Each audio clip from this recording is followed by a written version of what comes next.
زید بن حارثہ یمن کا رہنے والا ہے، وہاں پر ڈاکوؤں نے ڈاکہ مارا ہے، اسے بھی اٹھا کر لے گئے، پھر یہ بکتا ہوا مکے کی منڈیوں کے اندر آیا ہے، پھر وہاں سے حضرت خدیجہ الکبریٰ رضی اللہ تعالی عنہا کی غلامی کے اندر آیا ہے، پھر اس خدیجہ نے میرے نبی صلی اللہ علیہ وسلم کے ساتھ عقد اور نکاح کیا ہے۔ امام الانبیاء صلی اللہ علیہ وسلم کی اس وفادار بیوی نے زید بن حارثہ کو امام الانبیاء صلی اللہ علیہ وسلم کی خدمت کے اندر دے دیا ہے، اور آمنہ کے لال کی اتنی خدمت کی ہے کہ آمنہ کے لال نے منہ بولا بیٹا بنا۔ زید بن حارثہ مکہ کے اندر رہ رہا ہے، اور باپ کیا کر رہا ہے؟ باپ جب سے گم ہوا ہے زید بن حارثہ، اس وقت سے اونٹ کی پیٹھ پر بیٹھ کر ہر قریے کے اندر اپنے بیٹے کو تلاش کر رہا ہے۔ ماں وہ بھی رو رو کر نابینا ہو چکی ہے، باپ بھی سرگرداں ہے۔ مکے کے اندر ایک آدمی یمن سے آیا ہوا ہے، اس نے دیکھا کہ زید تو یہاں کھیل رہا ہے، زید تو یہاں پر ہے، اس نے جا کر اس کے باپ کو بتایا ہے۔ باپ جو کئی سالوں سے اپنے بیٹے کی کوئی خیر خبر نہیں سن رہا تھا، آج جب اس کو پتہ چلا ہے تیرا بیٹا زندہ ہے، تیرا بیٹا زندہ ہے،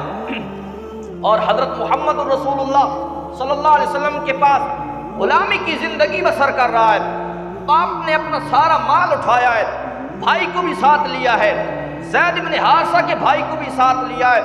چچا بھی آ گیا ہے، پھرتے پھراتے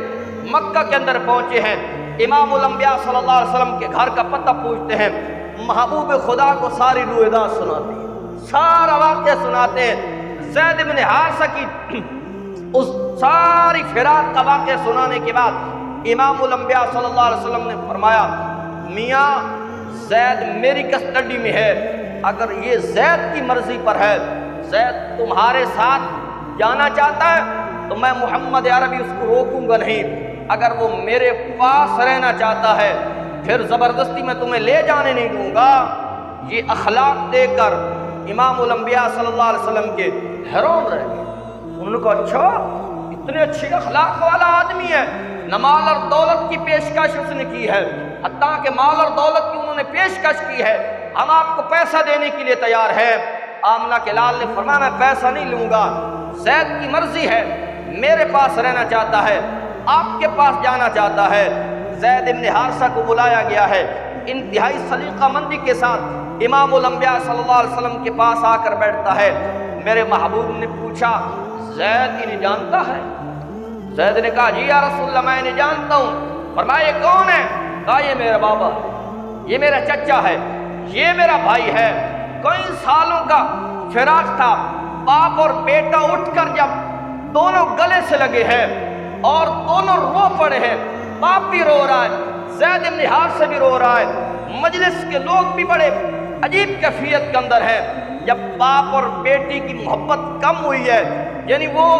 جو ملنا تھا وہ کم ہوا ہے، پھر اس کے بعد زید بن حارثہ کو میرے نبی نے مخاطب کر کے کہا زید تیرا باپ تجھے لینے آیا ہے، تیرا باپ تجھے لینے آیا ہے، زید میں تیری مرضی پر چھوڑتا ہوں، تو محمد عربی کے ساتھ رہنا چاہتا ہے یا اپنے گھر یمن کی طرف جانا چاہتا ہے؟ زید پر بڑا امتحان ہے، ایک طرف امام الانبیاء صلی اللہ علیہ وسلم، ایک طرف ایمان کا رشتہ ہے، دوسری طرف خون کا رشتہ ہے، ایک طرف ایمانی رشتہ ہے،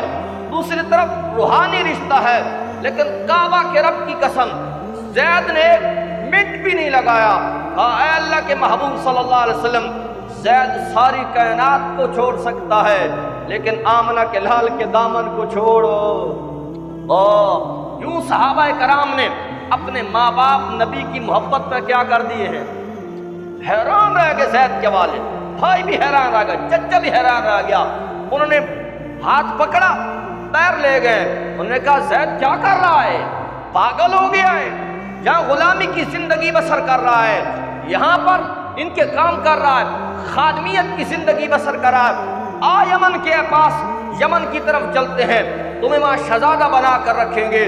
زید بن حارثہ نے جملہ کہا ہے مسلمانوں، اللہ کی قسم وہ آب زر سے لکھنے کے قابل ہے۔ زید نے کہا پاگلو تمہیں کیا پتا ہے جو مزہ محمد عربی صلی اللہ علیہ وسلم کی غلامی کے اندر ہے، وہ آزادی کے اندر